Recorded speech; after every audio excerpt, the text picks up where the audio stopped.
Okay, good morning po, grade 10. So we will now have lesson number 4. And I believe na panood nyo naman yung video na the last time, and that is about the factor theorem. Now, what is the difference ba between the factor theorem and the remainder theorem? Actually po, ang pagkakaiba lang nila is yung answer natin sa dulo. But the process grade 10 is the same lang kay remainder theorem. Now, so for today, we will be discussing the following. First, you will be able to state the factor theorem, and you will also be able to determine if a binomial is a factor of the given polynomial function using the factor theorem. Now, before we proceed with the factor theorem, I want you to show this image po muna. Okay po. As you can see on the screen po, this is an example of a polynomial function. And this polynomial function po is p of x is equal to x raised to 5 plus 2x to the 4th power minus 15x cubed minus 20x squared plus 44x plus 48. So this is a polynomial function po in expanded form, meaning nakamultiply siya lahat. And this function po ay pwede rin natin i-express as a polynomial function in factored form. Paano siya mai-express as polynomial function in factored form? Parang i-express lang po natin siya grade na isang polynomial function na pinagmumultiply sa sarili niya, or etong function na to, dahil siya ay x raised to 5, ibig sabihin there are 5 binomials na pinag-multiply po, kaya tayo nag-arrive with this function. And kapag sinabi nating polynomial function in factored form, ito naman po siya. So you see x raised to 5 plus 2x to the 4th power, etc. Kapag finactor natin yan lahat, pag ginanap natin ano yung 5 binomial na pag pinag-multiply, ay ito naman po siya. So diba we have, nanggaling daw siya sa x plus 2 times x minus 2 times x plus 1 times x minus 3 times x plus 4. So yung function kanina na napakahaba ay nanggaling daw sa pinag-multiply na 5 binomial na to. Now, sa lesson kasi natin grade 10 do sa factor theorem, ang aalamin natin is whether given the polynomial function p of x ay kung factor niya ba or not yung isang binomial. Now, paano ba natin nalalaman na factor or not? Now, doon muna tayo sa plane ng numbers. Let's see, for example, if you have 12, paano ba natin masasabi that a certain number is a factor of 12? Or let's say, for example, if is 4 a factor of 12? Factor ba daw ng 4 yung 12?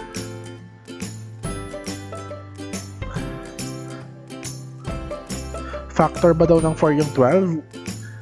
Okay, paano ba masasabi, di ba? Magiging factor lang siya if kapag di-divide natin yung dalawang numbers na yon, wala tayong makukuha na remainder.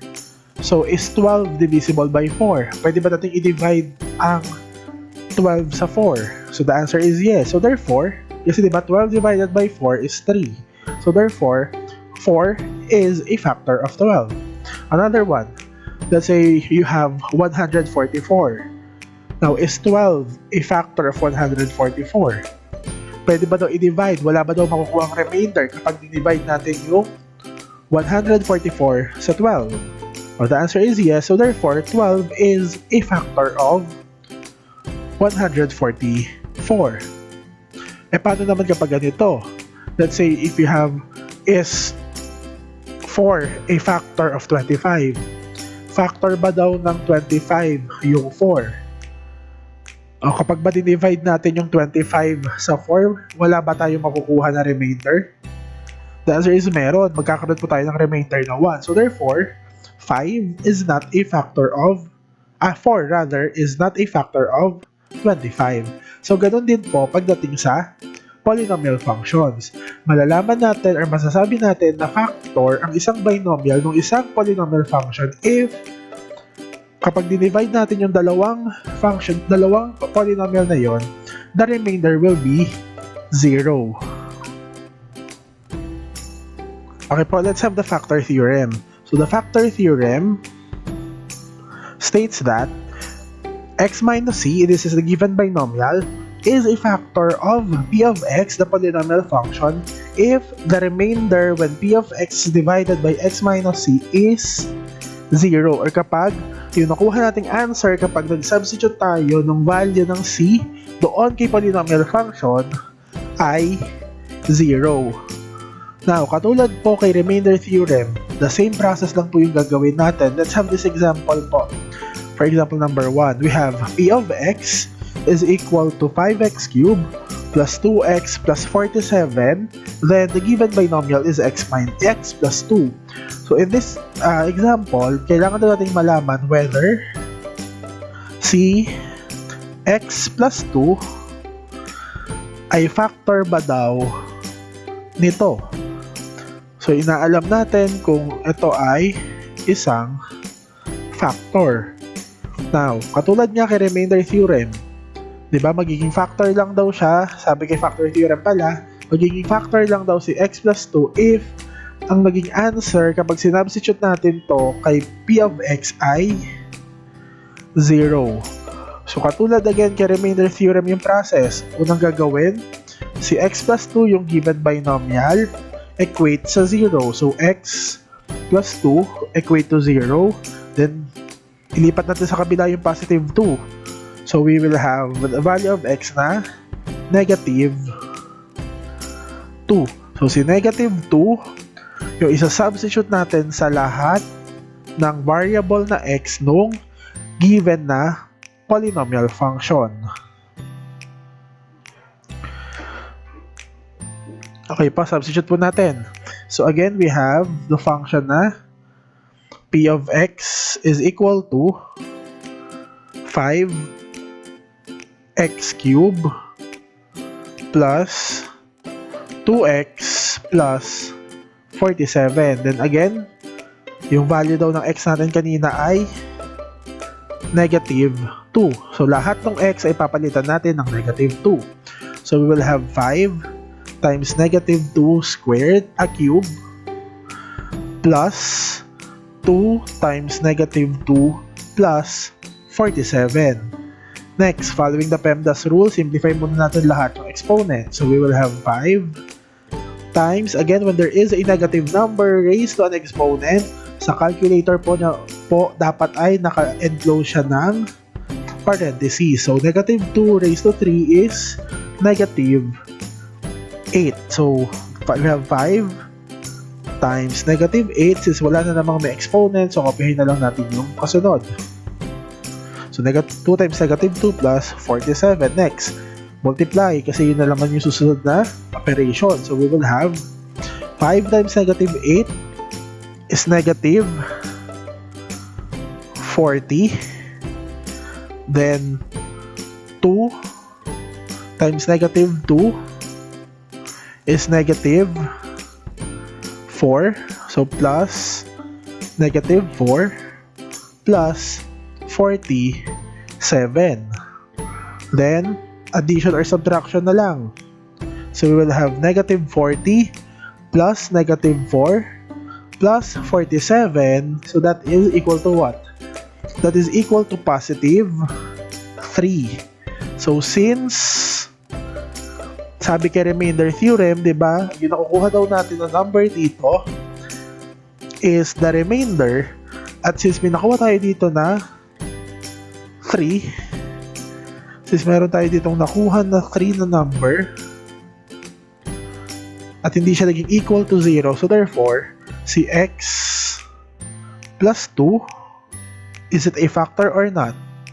So this is not a factor of the given polynomial function. Kasi nga sabi, di ba, kay factor theorem, kailangan ang maging sagot ay 0 para siya ay maging factor. Okay po? Okay, let's see example number 2. For example number 2, we have p of x is equal to 4x to the 4th power minus 4. Then, we have x minus 1. So, aalamin daw natin whether si x minus 1 is a factor of 4x to the 4th power minus 4. So, katulad again kanina, yung given na, x minus 1 equates sa 0. Negative 1, lipat sa kabila. So, we have x is equal to positive 1. So, si positive 1 is a substitute sa lahat ng variable na x. So, we have, again, p of x is equal to 4x raised to the 4th power minus 4. Substitute yung kanina, diba? That is negative 1 equals 4 times negative 1 raised to 4 minus 4. So we have 4 negative 1 raised to 4. Again, pag negative yung 1 sa loob, tas may exponent na even, ang answer ay positive 1. Kasi negative 1 raised to 4 is equal to negative 1 times negative 1 times negative 1 times negative 1.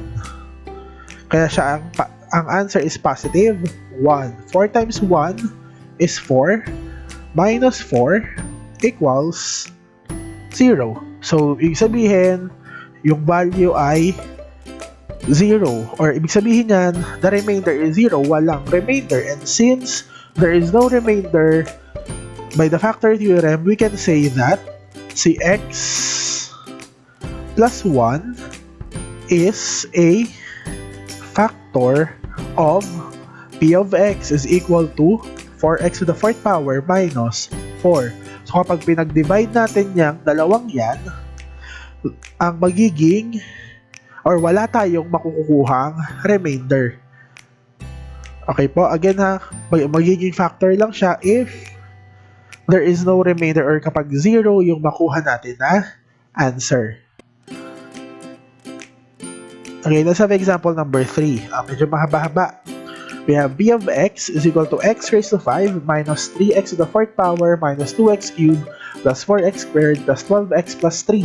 Then we need to determine whether x minus 2 is a factor or not. So again, katulad po nung kanina, equate sa 0, then transpose. So we will have x is equal to positive 2. So si positive 2 is a substitute natin sa lahat ng x nung given na polynomial function. Again, tandaan natin na ang substitute ay positive 2. Palitan natin lahat ng p of x. Lahat ng x pala, rather. So we have p of 2 is equal to 2 raised to 5. Let me erase this first.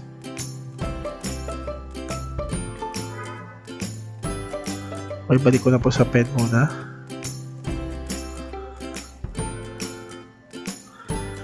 So we have 2 raised to 5 minus 3 times 2 raised to 4 minus 2 times 2 raised to 3 plus 4 times 2 raised to 2 plus 12 times 2 plus 3. So simplify muna again lahat ng may exponent. So we have 2 raised to 5 will give you 32 minus 3 times 2 raised to 4 is 16 minus 2 times 2 raised to 3, that's 2 times 2 times 2, that is 8, plus 4 times 2 raised to 2 is 4, then copy na lang yung kasunod na plus 12 times 2 plus 3. Next, simplify natin lahat yung pwedeng i-simplify pa, yung i-multiply. So, copy na lang 32 minus 3 times 16, that is 48, minus 2 times 8 is 16, plus 4 times 4 is also 16, plus 12 times 2 is 24, plus 3.